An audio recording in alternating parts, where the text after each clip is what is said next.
Cairn isn't the kind of game that explains everything to you. It throws you onto the mountain, gives you a protagonist with limbs that actually shake, and basically says, figure it out. And you know what happens to most people? They get stuck on the same wall for hours, thinking the game is pure suffering. When in reality, the problem isn't the mountain. It's that there's an entire layer of mechanics the tutorial simply doesn't tell you. So today, I'm bringing you 10 hidden mechanics that most players go the whole game without discovering. Mechanics that will completely change how you play Cairn. You might already know a few, but I guarantee at least one on this list will surprise you.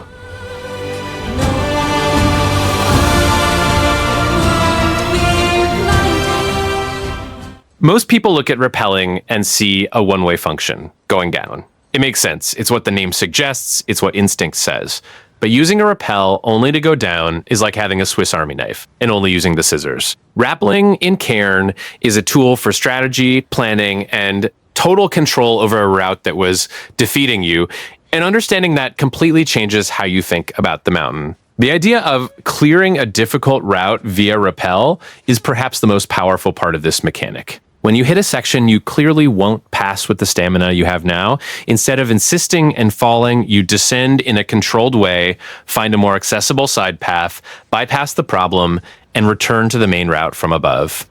It's not giving up. It's recognizing that the mountain speaks more than one language, and that sometimes the answer is to the side, not straight ahead. What I find most brilliant is the detail of keeping the rope taut for a quick return climb. This transforms the rappel into an investment, not a retreat. You aren't abandoning the route, you're installing a way back before exploring another option. It's the mindset of an experienced climber, the kind of thing that separates someone who reacts to the mountain from someone who plans a conversation with it. And Cairn rewards you for thinking this way in ways that aren't always obvious on the first playthrough.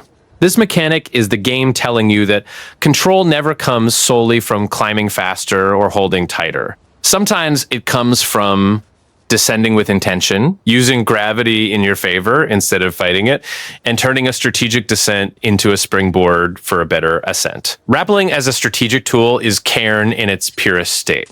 A game that doesn't reward brute force, but rewards those who stop, think, and decide with clarity even when they're hanging in the middle of nowhere. Golden Cairn doesn't attack you with claws, it doesn't appear on a counter with dramatic music or send a flashing red warning to your screen. It just creeps in, slow and silent, and begins to corrode everything you carry, including your food and drink. And that's exactly where this reheating mechanic appears, as one of those discoveries that makes you hit your forehead and think, how did I never notice this before? Consuming cold food or drink in Cairn isn't the same as consuming them warm. When you stop at the bivouac, light the stove, and reheat your items before consuming them, your body temperature bar responds much more efficiently, as if the body itself is thanking you for not having to waste extra energy warming up what you just swallowed. It's a detail so small on the surface and so impactful in practice that it feels almost unfair to those who never discovered it. What I find most beautiful about this mechanic is that it transforms the bivouac into something more than just a save point or a rest stop. It becomes a ritual. You arrive exhausted, frozen, with an inventory full of things that cooled down during the climb, and the first thing you do is take care of what's going to nourish you. There's a humanity in this gesture that few games manage to capture. The idea that surviving on the mountain isn't just about having the right items, but about knowing how to use them the right way at the right time. Ultimately, this mechanic is a gentle reminder that Cairn is always looking at layers you haven't discovered yet. Cold isn't just a number on your status bar. It has physics, consequences, and its own logic. And when you finally adopt the habit of reheating before consuming, you start to realize the game was being generous with you all along. It never hid this possibility. It just waited for you to stop long enough to notice that even a warm cup in the middle of a freezing mountain can be the difference between continuing to climb or never leaving the ground. Manual limb swapping is the moment Cairn stops being just a climbing game and starts feeling like a direct conversation between you and the mountain. By default, the game alternates hands and feet automatically, but the game guides make it clear that this can throw you into awkward positions right when you need precision most. That's why using R1 or RB doesn't just feel like an extra command. It feels almost like a secret trick that separates a desperate scramble from a truly intelligent move. When you manually choose the same foot or hand multiple times to readjust, Cairn stops being about pressing buttons in the right order and becomes a tense dance of balance, calm, and improvisation. What I find most fascinating about this mechanic is how it shifts your mindset. Instead of thinking, which limb will the game move next, you start thinking, how do I want to build my body on this wall? This small difference makes the entire climb feel more personal, more strategic, and much more satisfying to master. It's the kind of detail many might ignore at first, but later find impossible to give up. The guides themselves treat manual control as essential for the more technical sections, and I honestly think that's where Cairn shows its best face, not when it climbs for you. But when it gives you the freedom to correct the chaos and turn a near miss into a beautiful move. To me, this instant recovery shake is the kind of mechanic that makes Cairn feel both cruel and generous at the same time. Cruel because the shaking arm already conveys that sense of panic, as if the body is warning you it's over.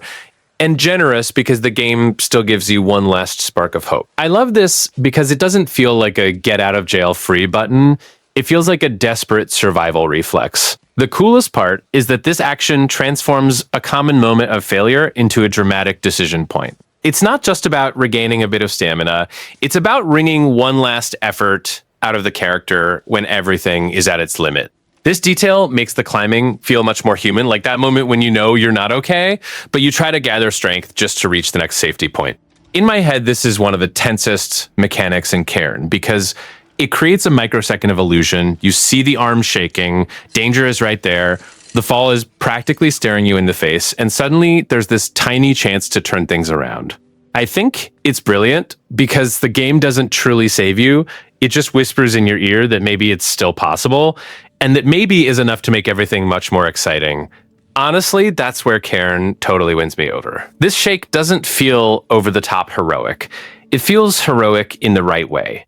Ugly, improvised, and on the brink of collapse. It's that final move that isn't born of elegance, but of instinct. And that's exactly why it ends up being one of the most memorable moments of the climb.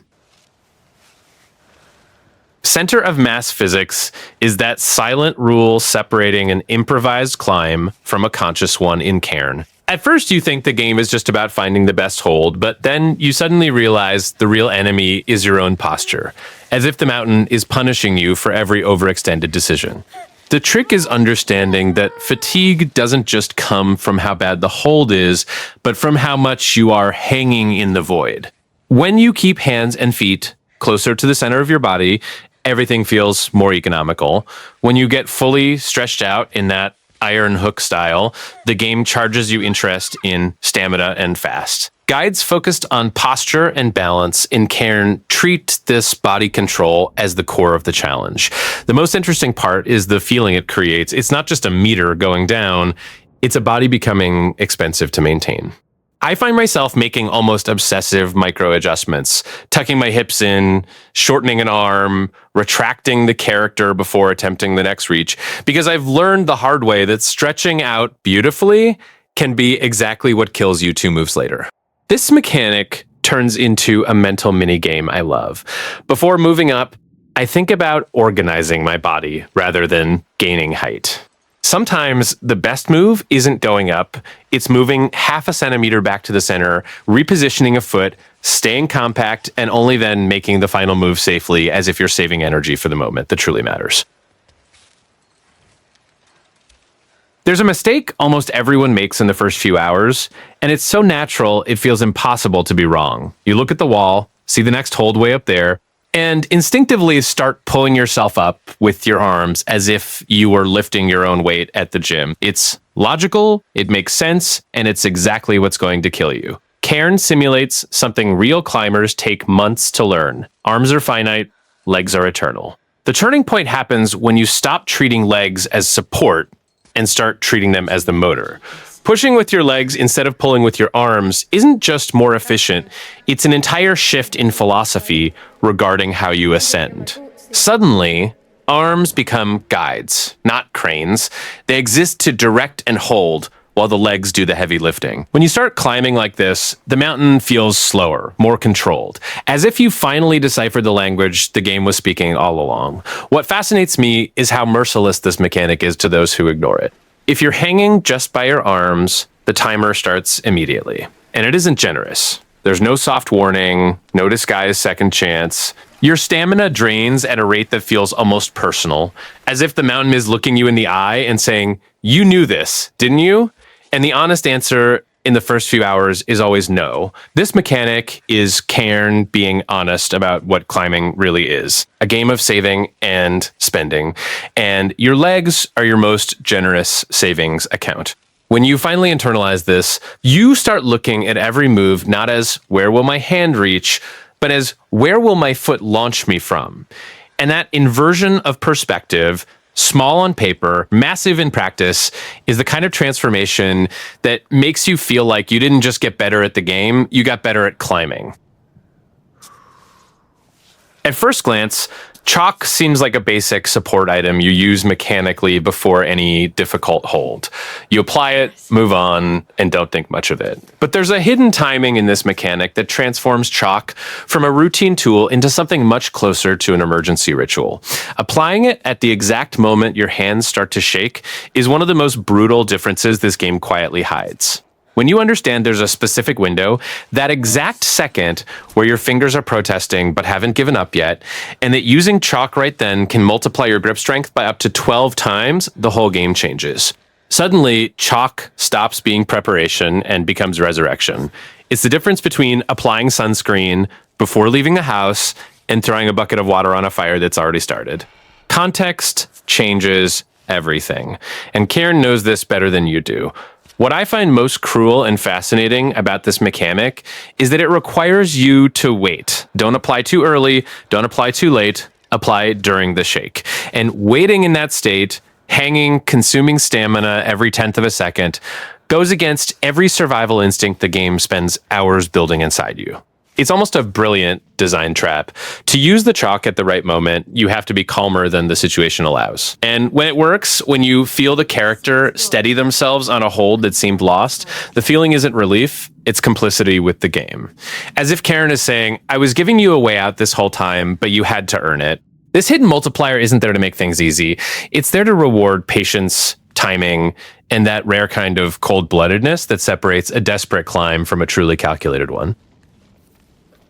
Cairn is full of details that seem small until the moment they make all the difference, and dynamic inventory management is perhaps the most unexpected of them. You're in the middle of the mountain, you find a body with valuable gear, you open your backpack and realize there's no space. Your instinct is to discard something, make a hard choice, and move on.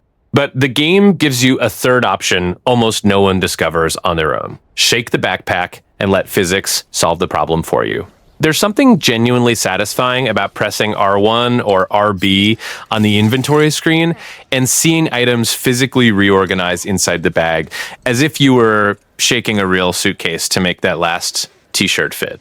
It's one of those moments where Cairn stops being a video game and starts feeling like a real simulation, where space isn't a number in an interface, but a real volume that can be compressed, adjusted, and optimized with a simple human gesture. What I find most clever about this mechanic is that it adds tension to the inventory without turning it into bureaucracy. In other survival games, managing space is almost an administrative job, full of numbers and calculations. In Cairn, it's physical, tactile, and urgent. You're hanging off a mountain, cold, fatigued, and yet you still have to stop and reorganize your bag like someone trying to close a suitcase at the last minute. That's contextual pressure done right. And there's a silent reward element here that I value deeply. Those bodies scattered across the mountain exist to tell stories, and knowing you can take advantage of what they carried, provided you're smart enough to make room, turns every discovery into a decision. It's not just, I found a cool item, it's, is this item worth reorganizing everything I'm carrying right now? This dynamic management makes the backpack not a passive storage space, but a living character in your climb that you need to care for and negotiate with all the time. There's something Cairn does so well, you don't even notice it at first. The game doesn't send you a red alert or a flashing arrow, it just lets the rock speak. Rock reading by debris is exactly that. You place a hand or foot on a spot, and if gravel or dust falls, the rock is already telling you that spot isn't reliable. It's a silent but extremely clear way of warning you that the hold is fragile and will betray you if you persist. In practice, this transforms climbing into something much more tactical and less press and pray. Instead of always blindly trusting the wall's texture, you start to understand that the first contact is a test. A bit of sand, a small sound of rolling gravel, and something is already telling you this isn't where you're going to support yourself. This is great because the game remains cruel but fair. It gives you the warning, but the responsibility to act or ignore it is entirely yours. I find this mechanic especially interesting because it forces you to be more patient and observant. Instead of climbing focused solely on moving forward, you need to slow down a bit, test, and feel how the terrain reacts to your touch. There's a certain proud pleasure in noticing these details before fully trusting a hold, as if you're learning to read the mountain like a real climber, not just an avatar with buttons. Ultimately, it's this silent reading that makes Cairn feel more realistic and immersive. When a hold gives way because you insisted on a spot that was already shedding debris, it doesn't feel like a bug or a game error. It feels like a physical consequence. The rock warned you, and you chose to keep going anyway. And these small moments where the game communicates danger without words are exactly the kind of thing that makes a player feel more connected to the world than any digital alert pop-up ever could. Cairn has a philosophy that goes against almost every action game ever made. Sometimes, the best decision is not to move forward. The dead point is living proof of that. When you find a position with 3 or 4 perfect holds, those well-defined white squares that appear when visual aids are on, Ava recovers her stamina completely. The game isn't rewarding you for being brave, it's rewarding you for being smart enough to stop. There's something almost philosophical about this mechanic that I can't stop thinking about. You're on a wall, exhausted, arms at their limit, and the answer isn't to push harder, it's to back off 2 steps to a resting point, breathe, and only then continue. In any other video game context, this would look like weakness. In Cairn, it's the game telling you that real survivors aren't the ones who never retreat, they're the ones who know exactly when to. What I find genius is how this system creates a new kind of route reading. Before starting any difficult section, you start mapping out not just the holds that take you up, but the spots where you can stop and recover midway. It's like planning a long trip with strategic stops instead of trying to reach the destination in one go. And when you identify a dead point in the middle of a brutally technical sequence, it feels like you've just found water in the desert. There's an emotional detail Cairn nails here. This rest isn't free. You need to reach that point with enough stamina to position yourself correctly, test the holds, and settle in. It exists, but it demands you earn your way there. And when you finally place Ava in that perfect spot with all 4 holds firm and feel the stamina slowly returning, the relief isn't from being saved by the game. It's from having done the right thing when time was almost up.